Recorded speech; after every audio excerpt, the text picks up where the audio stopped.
Biasa 2 rakaat Allahu Akbar, doa iftitah, habis itu Al-Fatihah.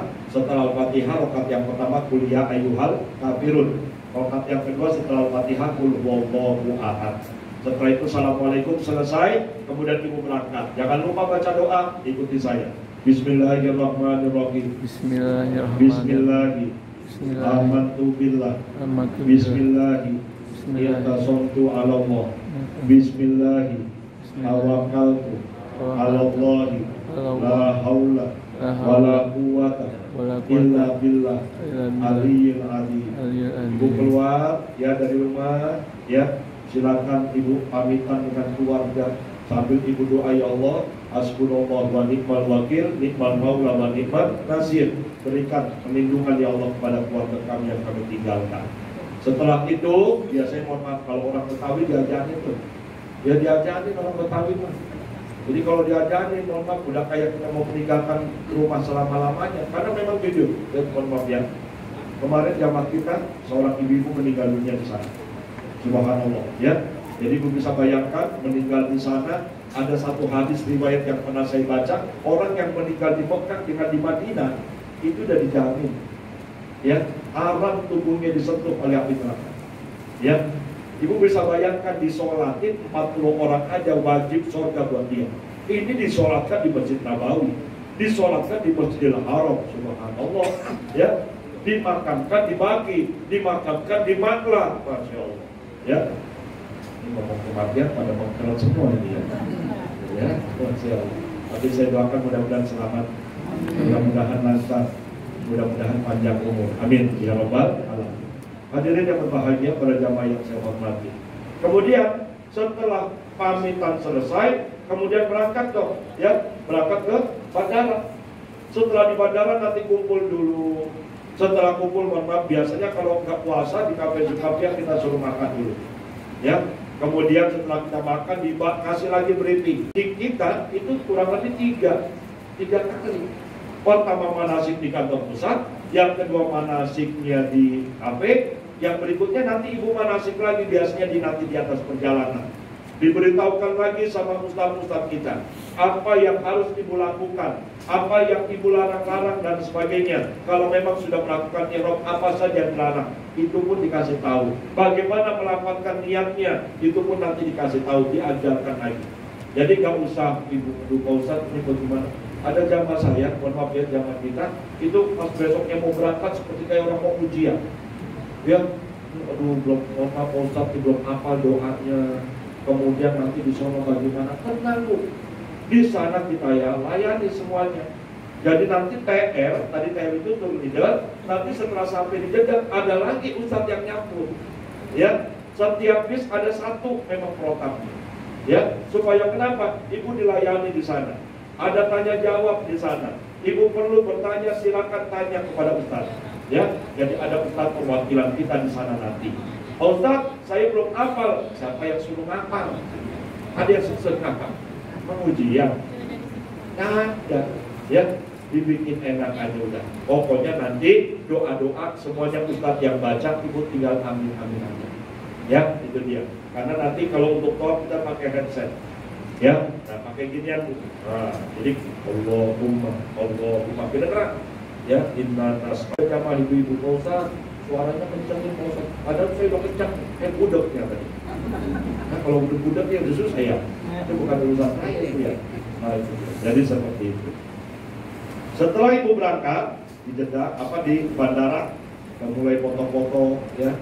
Kemudian ibu ingat ya, ketika ibu keluar dari rumah, maka ibu udah dicap tuh sebagai seorang musafir. Ya. Wa idza darabtum bil ardi falaysa 'alaikum junahun an taqsuru shalah. Jadi ada beberapa fasilitas yang Allah berikan buat mereka yang musafir. Apa? Yang tadinya puasa, boleh. Jadi kalau ada pertanyaan, boleh gak Pak Ustaz? Saya pada perjalanan 9 jam udah gak kuat, boleh gak saya batal? Gak ada masalah. Ya, man kana minkum maridun aw ala safarin fa iddatun min ayyamin ukhra. Kalau ada di antara mereka yang melakukan perjalanan, dia sakit dan sebagainya, boleh dia berbuka. Ada dua pilihan, nanti diganti di qadha. Ya, setelah bulan suci Ramadan. Ya, Ustaz, tapi saya mau masih kuat Pak Ustaz. Ya, wa antasumu khairul lakum. Kalau kamu berpuasa, diperbolehkan untuk lanjut, ya. Tapi jangan dipaksain. Orang udah pucet, biarin Pak Ustaz, saya mati dan Pak Ustaz. Sahid dan Pak Ustaz. Sakit itu namanya. Jadi jangan dipaksa.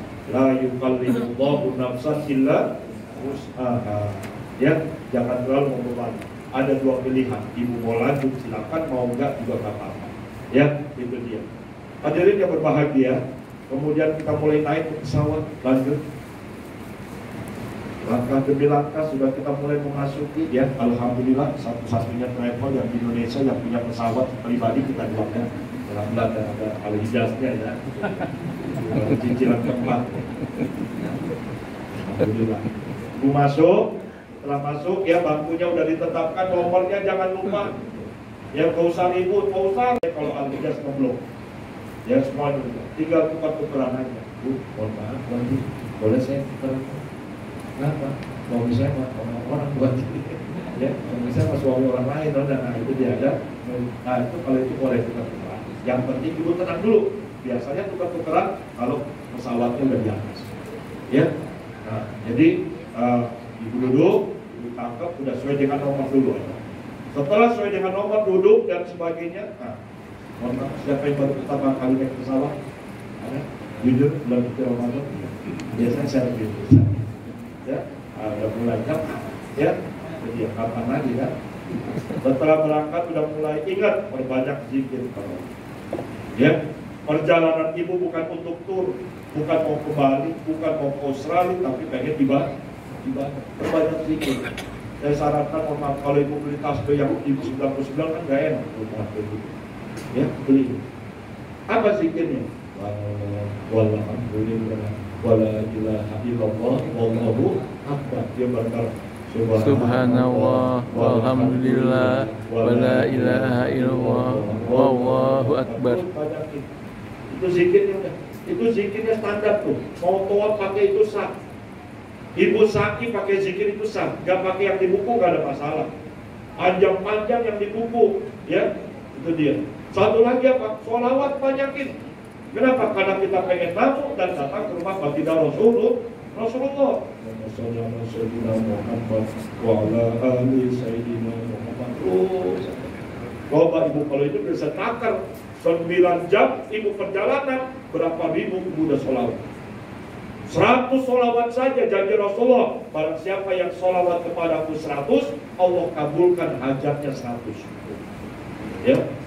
Terus kemudian ibu nanti biasanya kalau di luar puasa kita akan mendapatkan 2 kali makan, ya, 2 kali makan selama di pesawat, yaitu sholat.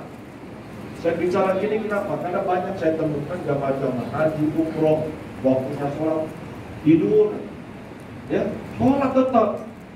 Kalau ada jamaah haji sama umroh dia nggak sholat, mardut gitu, tertolak. Buat apa? Sholat nggak ada tandingannya udah. Ibu walaupun umroh 400 kali, 50 kali, kalau nggak sholat mardut gitu. Ya, perkara yang pertama kali akan ditanya oleh Allah masalah sholatnya benar semuanya, sholatnya rusak semuanya. Jadi, nah kemudian kemurahan yang Allah berikan buat mereka yang musafir adalah salah satu diantaranya yang tadinya wudhu boleh dengan tayamum. Ingat ya, tayamum. Saat memang di pesawat ada debu, mau satu. Fatwa Majelis Ulama Indonesia memperbolehkan seorang yang dia dalam keadaan haji dan umroh untuk bertayamum di atas pesawat. Caranya bagaimana? Nah, kita mulai praktekkan. Bapak dan Ibu, ini praktek manasik yang pertama berkaitan dengan ibadah sholat, ibadah tayamum. Untuk yang tangan panjang, mohon maaf ya, nanti prakteknya pada waktu mempraktekannya jangan. Saya banyak temukan jamaah tangan panjang cuma sampai sini doang, nggak sah. Kalau dia tayamum cuma sampai kuntilanan doang tidak sah. Ya, kenapa? Karena memang harus al-yadain ilal mirfaqain sampai sini. Ya, mulai tempelkan tangan ibu di depan bangku yang di depan. Sudah mulai, ya niatkan. Bismillahirrahmanirrahim. Bismillahirrahmanirrahim. Nawaitu tayammuma istibahati sholati lillahi ta'ala. Saya niat bertayamum agar saya boleh sholat karena Allah. Pertama, nah tempat tumbuhnya rambut yang atas, kesampingkan, terus kemudian ke tengahin. Selesai. Satu kali aja ya, kalau tayamum, kalau tunjukkan 3 kali sebenarnya, kalau tayamum sekali. Tempelkan lagi. Ya, sekarang tangan kanan, nah, tangan kanannya begini nih, atasnya di sini. Kemudian kirinya di bawah, kirinya turunkan ke bawah. Sampai sekarang yang kiri, kanannya di bawah. Ya, kemudian turunkan ke bawah, kemudian sampai di siku diputar. Selesai. Ya, jadi anggota tayamum cuma ada dua, yang pertama muka, yang kedua tangan. Ya, demi Allah, saya sering temukan jamaah mudah-mudahan dari travel lain. Ya, tayamum udah cakep begini. Yang umur ya, bisa bayangin umur pakai debu ya. Jadi nggak ada. Ini mungkin karena dia nggak ikut manasik. Itu baru manasik tayamum, belum tawaf, belum sa'i. Belum lagi yang lainnya dan sebagainya. Ada saya temukan pakai kaki-kaki, ya itu dia. Ya kemarin terakhir saya ketemu sebelah saya ibu-ibu dari travel lain. Ya dari travel lain yang saya lagi sholat. Dia tayamum, saya lihat dia tayamum dia. Dia begini. Nah itu jawab lagi sholat tak aja. Akhirnya selesai sholat saya kasih tahu Bu Haji tolong diulangkan. Kenapa Pak Ustaz? Gak ada kumur-kumur. Oh gitu ya. Dan saya sama kayak wudhu dia bilang gitu. Ya. Nah setelah ibu tayamum selesai, kemudian ibu duduk aja di bangkai yang ada musolanya saudara dia. Ya. Tapi mohon maaf itu cukup buat 5 orang, 4 orang. Ya. Nah ibu silakan di bangku aja udah. Hadapkan kemanapun disitulah wajah Allah. Nggak perlu kita menghadap kiblat. Itu dia. Jadi nanti bapak-bapak nggak perlu kok pilot. Mas tolong mas jangan belok-belok kasihan. Saya mau sholat. Biasa aja. Ya, ada lagi yang di musola. Di musola, pas pesawatnya belok ikut belok. Biasa. Ya. Kemudian setelah selesai, ya, udah selesai, kemudian ibu langsung sholat seperti biasa. Kalau sholat asarnya ditarik di waktu zuhur, itu namanya jamak takdim. Kalau zuhurnya itu ditarik di waktu asar, namanya jamak takhir. Maghrib dengan isya, isya dengan maghrib. Ya, satu sholat yang tidak bisa dijamak, tidak bisa dikosor, yaitu subuh. Ya, temukan lagi saya ini kasus. Ya, maghrib, isya, subuh, tiga-tiganya sekalian. Pak tadi apa? Subuh sekalian Pak Ustaz. Biar lama tidurnya. Tidur aja sekali berapa lama soalnya. Yang mati sekali. Ya, jadi subuh itu tersendiri, spesial gitu. Ya, nah caranya bagaimana? Niatnya bisa dalam hati, bisa dilafadzkan. Kalau subuhnya, zuhurnya 2, asarnya 2, biasa aja. Usolli fardhu zuhri rakaataini jam'u taqdiman